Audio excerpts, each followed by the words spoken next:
buenas tardes, esto es Doctor Responde. Hoy nos acompaña el doctor Daniel Reyes. Él es neurólogo clínico de nuestra clínica en Manaco, Grupo Quirón Salud.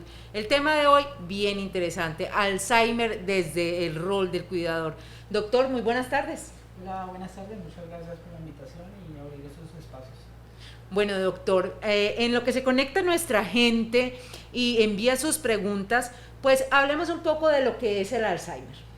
Bueno, el Alzheimer, para entender la palabra Alzheimer, viene dada y se le acreditó al doctor alemán, un neuropatólogo y psiquiatra, donde empezó a haber unos cambios en alguna paciente que es famosa en la literatura de cambios de olvido.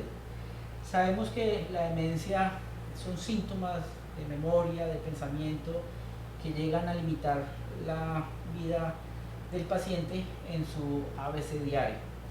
La enfermedad de Alzheimer es la demencia más común, más o menos tenemos unas cifras de 5% en Estados Unidos de los pacientes mayores de 65 años pueden convivir con demencia tipo Alzheimer.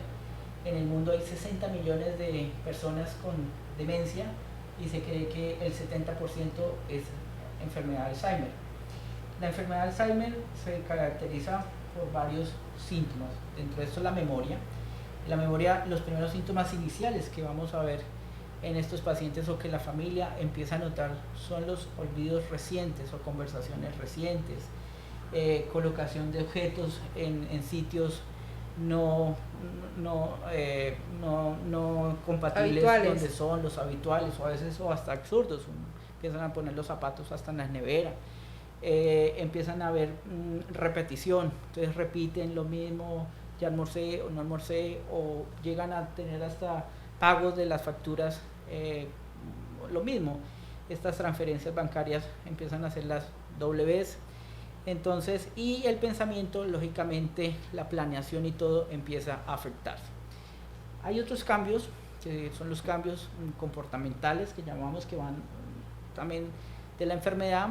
Estos pacientes pueden hacer síntomas depresivos, inicialmente lloran con facilidad, se ponen tristes, son pacientes que empiezan a tener hasta delirios, entonces son pacientes que dicen me están robando dinero en la misma casa, pero son pacientes que lógicamente hacen que ellos mismos refundan los objetos, empiezan a tener alucinaciones en etapas muy tardías, empiezan a tener frustración, aislamiento social, apatía, agresividad, irritabilidad.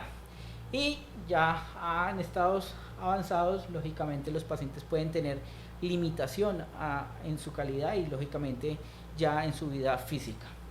Bueno, doctor, ¿y cómo podemos diferenciar pues como esos olvidos o esas situaciones propias de la edad con una demencia tipo Alzheimer? Ok, todos tenemos un deterioro cognitivo leve, ese deterioro cognitivo está asociado a la edad.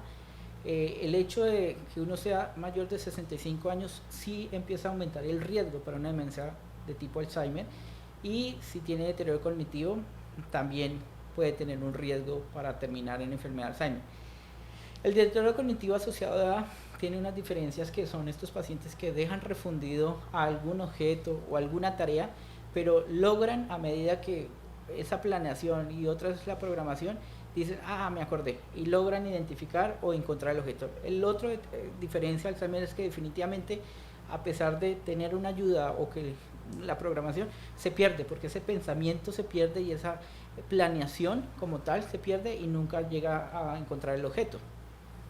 Bueno, doctor, y precisamente con todas estas situaciones que se van como complicando, que la persona va perdiendo la memoria, ¿cuál es ese rol que desempeña no solamente el cuidador, sino el rol que tiene cada miembro de la familia que vive con la persona? Ok, dentro de el manejo que tenemos, realmente el manejo farmacológico, no tenemos un abanico importante de medicamentos, son pocos, pero lo no farmacológico sí es importante. Ahí es donde el cuidador juega un rol importante. Sabemos la exigencia física y emocional que tiene el cuidador o el que esté con un paciente con demencia tipo Alzheimer. Sabemos que hay mezcla de emociones. Estos cuidadores pueden tener irritabilidad también, frustración, se pueden aislar socialmente por cuidar el paciente con Alzheimer, a veces rencor pueden tener.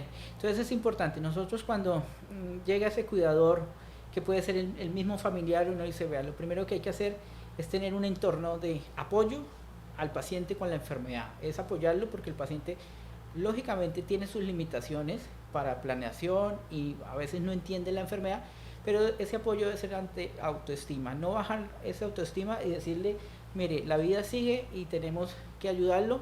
Y lo mismo pasa con el cuidador, él también debe tener ese apoyo con otros profesionales porque si no empieza a ser un desgaste como tal el cuidador. Hay que tener espacios de confianza y también de seguridad, así como ese cuidador le ayuda a ese paciente. En la parte de apoyo tenemos que ayudarlo en la parte física. ¿Qué significa?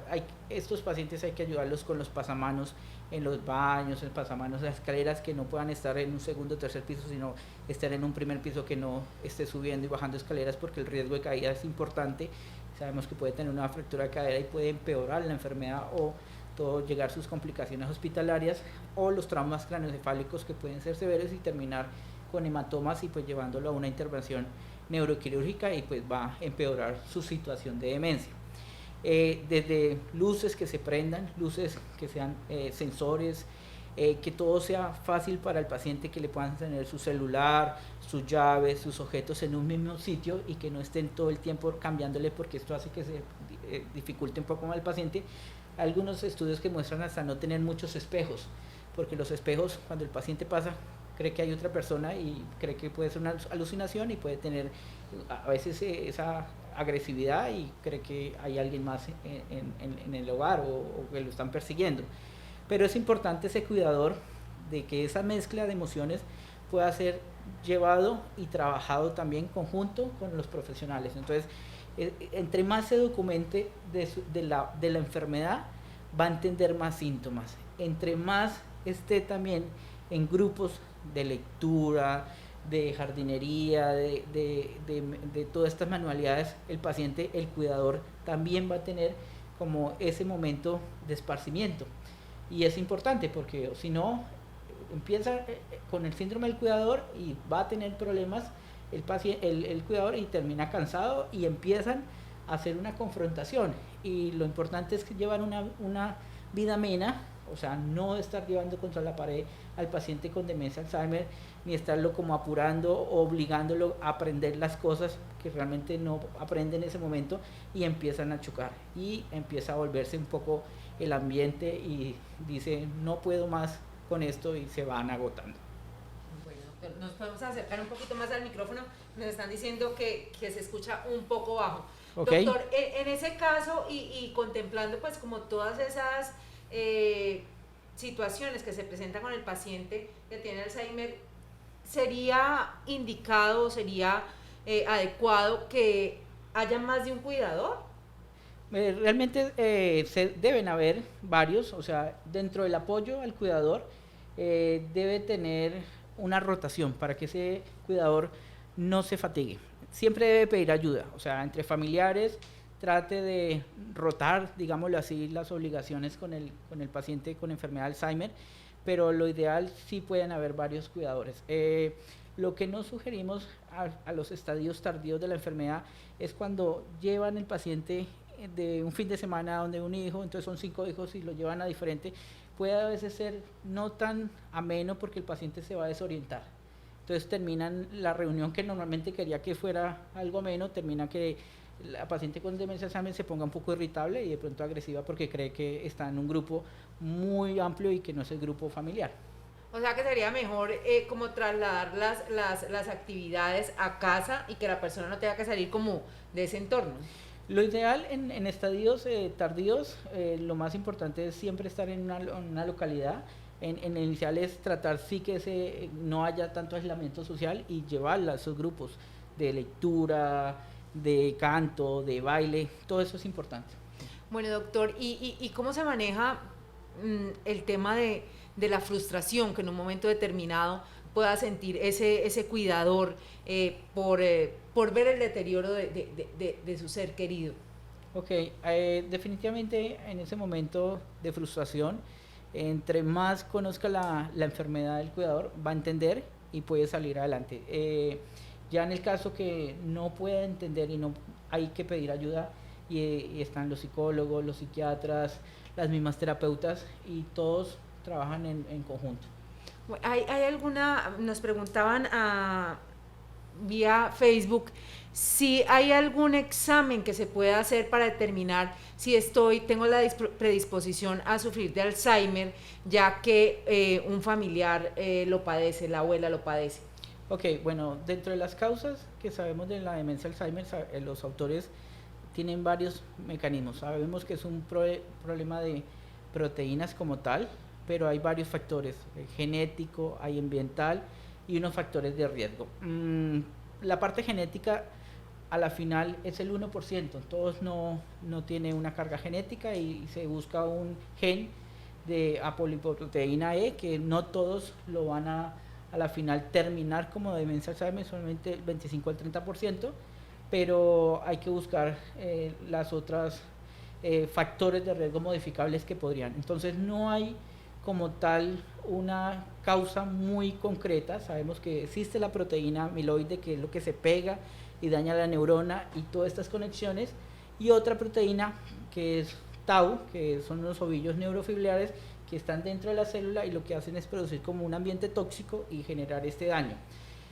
La parte genética es un porcentaje muy bajo, la parte ambiental, todo desde la contaminación en el aire influye, y lógicamente los factores de riesgo como la obesidad, el sedentarismo, la falta de ejercicio, la buena hidratación, la nutrición, todos los factores iguales a nivel cardiovascular que le dicen a uno, mire, hay que hacer esto, eso, no sirven para la demencia. Si es hipertenso, diabético, tiene más riesgo, la edad tiene más riesgo, pero es fácil controlar la hipertensión, es fácil controlar la diabetes, lógicamente no es modificable la edad, pero hay que modificar lo modificable, lo que no es modificable no se puede. Entonces no hay una manera de decir alguien va a tener demencia. Los estudios que tenemos que se han avanzado desde las imágenes ayudan a tener un prototipo de enfermedad y decir, este paciente a nivel metabólico puede tener más proteína pegada, digámosle, a su cerebro y tiene un riesgo de generar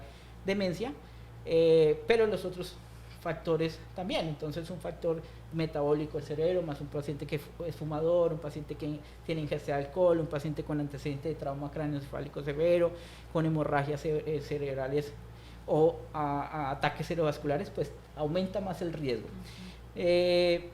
No tenemos cómo predecir, por eso no es claro, pero los factores se pueden modificar, los que son modificables.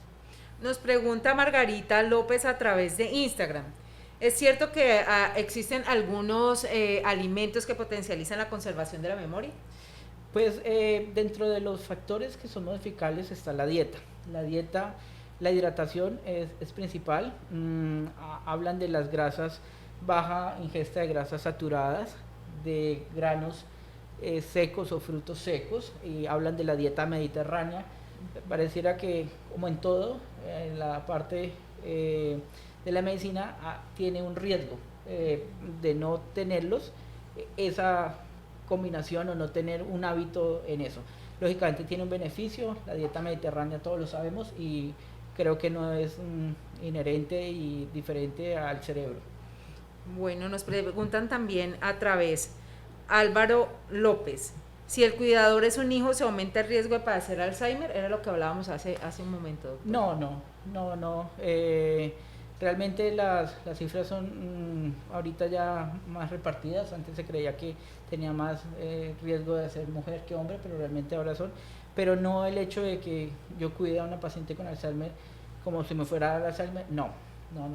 Ya sabemos que hay varias causas, varios factores, y cada factor aumentan el riesgo. Entonces el hecho de solo cuidar es poco probable, a no ser de que tenga, lógicamente, los riesgos que hemos dicho, pues podrían sumar, pero no es directo el ser cuidador a terminar con una demencia Alzheimer. Lo que sí podría suceder, doctor, es que teniendo esos factores de riesgo y viéndose expuesto como a ese desgaste y a ese estrés, se desarrolla la enfermedad más rápido. Puede que no desarrolle como tal, sino hay un síndrome que se llama el síndrome del cuidador. Ese síndrome del cuidador sí puede generar esa mezcla de emociones que veíamos pueden verse más pronunciadas. Entonces pueden tener a veces cambios de atención, de planeación, pero no significa que vaya a terminar en una demencia, a no ser de que aumente los riesgos que ya conocemos.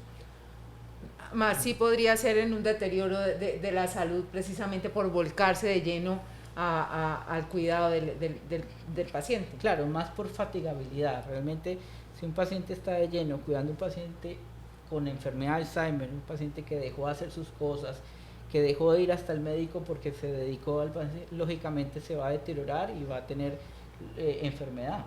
No solo Alzheimer, enfermedad de otra parte del cuerpo. ¿Cuáles son esas consideraciones que debe tener precisamente ese cuidador para hacer no solamente más amena esa interacción con el paciente, sino también como para poder regular precisamente toda esa cascada de emociones? Bueno, una cosa importante, el cuidador debe aprender de la enfermedad. Entre más conozca, va a entender más los síntomas de la enfermedad y va a saber que va a haber una progresión de esta enfermedad. Tener apoyo, no quedarse solo, o sea, no decir yo puedo con esto solo, siempre pida ayuda. Llámese la familia o si no, cuente con los profesionales que también pueden estar al lado del paciente con demencia tipo Alzheimer. Trate de hacer su vida normal, haga su parte social, todo, o sea, no, como decimos, no se enfrasque totalmente en la patología porque termina desgastándose y termina cansado, termina enfermo. ¿Y actividades, por ejemplo, para hacer en casa con ese paciente? Bueno, es importante todo el rol social, lo que son juegos de mesa, son importantes, el baile, el canto, la jardinería, las manualidades, el pintar, la musicoterapia, sabemos que funciona y es importante porque el paciente puede, en momentos tardíos de la enfermedad, poderse ubicar al menos por el tipo de música que le ha gustado y puede tener unos recuerdos mucho mejor. Lógicamente sabemos que lo reciente es lo que se pierde. Doc, ¿y cómo hacer para identificar, por ejemplo, si hay un riesgo de Alzheimer en esa mamá, en ese papá, en ese abuelo que tengo en casa? ¿Cuáles son esos síntomas que se van como manifestando, además pues como de los olvidos? Bueno, lo principal son los olvidos o sucesos recientes y que se vuelvan repetitivos y que tengan dificultad para esa planeación o ejecutar cosas. Eso es un signo de alarma, o sea, no significa que todos los pacientes mayores de 65 años o los pacientes de edad todos van a tener Alzheimer. No significa que toda vejez es Alzheimer, ni todo Alzheimer significa vejez. No, son cosas diferentes, porque hay deterioro cognitivo asociado a edad y no significa que vaya a terminar un Alzheimer, que tiene un riesgo, pero no todos terminan en enfermedad de Alzheimer. Hay pacientes de 80, 90 años haciendo sus artículos, haciendo sus libros, sus poemas, sus canciones y son independientes y hacen todo. Entonces la familia dice, mire, este paciente de 90 años y mi papá hace de todo. Sí, lo hace porque todos no van a terminar en demencia Alzheimer. Entonces son cosas muy puntuales de la memoria, cosas muy puntuales del pensamiento y cosas muy puntuales del comportamiento que se vuelvan repetitivas, son síntomas probablemente de una enfermedad de tipo Alzheimer. La edad, mencionaba usted ahora, la edad, ¿solo se presentan casos después de los 65 años, doctor? ¿O de pronto ha habido alguna situación en que un paciente o una persona más joven haya desarrollado Alzheimer? La prevalencia son mayores de 65 años. Sabemos que ahora hay unas variantes de diferentes tipos de demencia. No solamente existe la demencia tipo Alzheimer, sabemos que es la más común, pero no es la única demencia. Y las otras demencias pueden ser en menores de 60 años incluso. En nuestro país hay un alelo genético, más en Antioquia, que se ha visto que lógicamente ese alelo está predispuesto en las mutaciones a tener una demencia más joven en ese grupo de familia, pero no es la prevalencia del Alzheimer, es por encima de 65 años. Bueno, nos dicen precisamente las condiciones de alarma que las acabamos de mencionar. Doctor, ¿cómo comportarse de la manera adecuada con una persona que tiene Alzheimer? Yo creo que lo primero es entender la situación, ponerse uno en los zapatos del paciente, saber que esa memoria, esa planeación se perdió y no es fácil. Entonces, lo de estar tratando de como empujar, llevar, venga, pues que tiene que acordarse de las cosas o obligarlo, realmente esa claridad que realmente es poca, pues se va a bloquear más.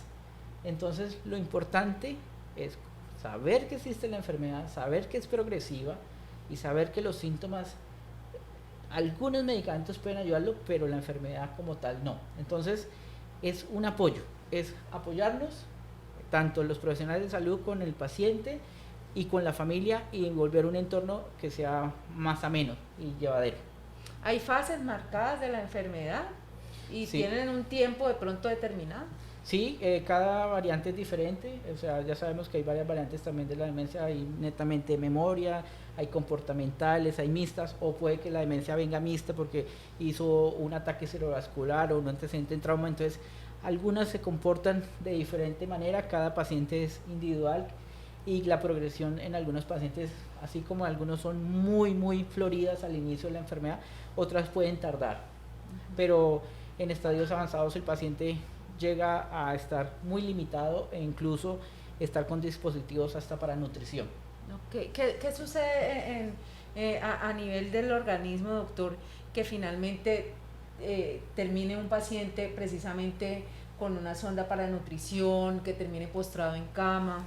Ok, una de las causas, como decía, de la enfermedad de Alzheimer son dos proteínas. Esas proteínas, haga cuenta, es como un pegote, se pega.